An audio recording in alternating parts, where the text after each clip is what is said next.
In this module, we'll quickly review the modified 3-official system.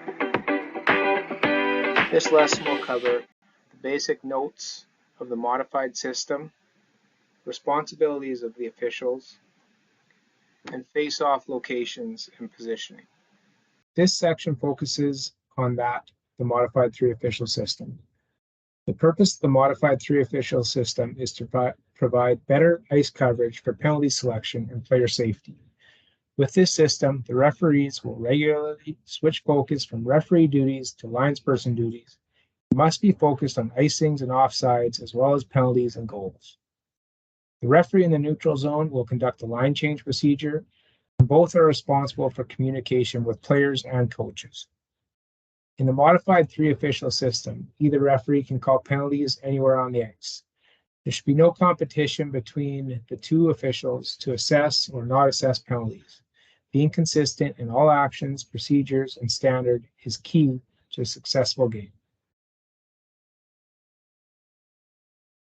The referee is required to blow their whistle for icing after it is initiated by the linesperson.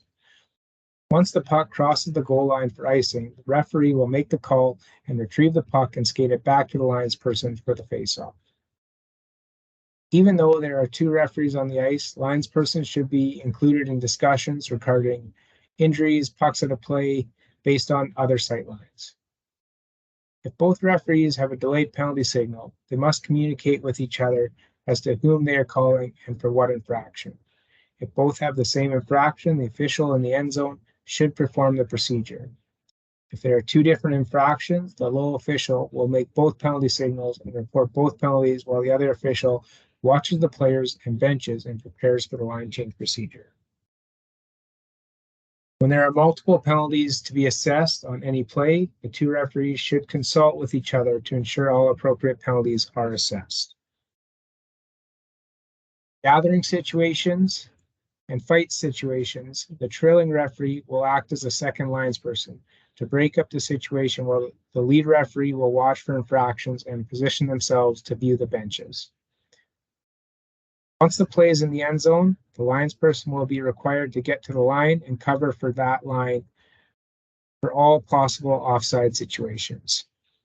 After a penalty, the linesperson will escort the player to the box, then retrieve the puck and conduct the face-off. Quickly looking at our center ice face-off positioning, we've got our linesperson at center ice dropping the puck. R1 and R2 are at their blue lines, and both are ready to make a call on their blue lines, whichever way the puck goes, and then the linesperson will follow up after that. So we would have, after a goal, start of a period, premature substitution, and after an official's error on icing, all face-offs at center ice, they would all be conducted by the linesperson.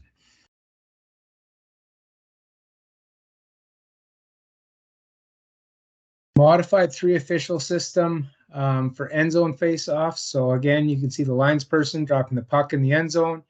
R1 is positioned across from them in the end zone, so they can have a good view when play goes instantly to the net.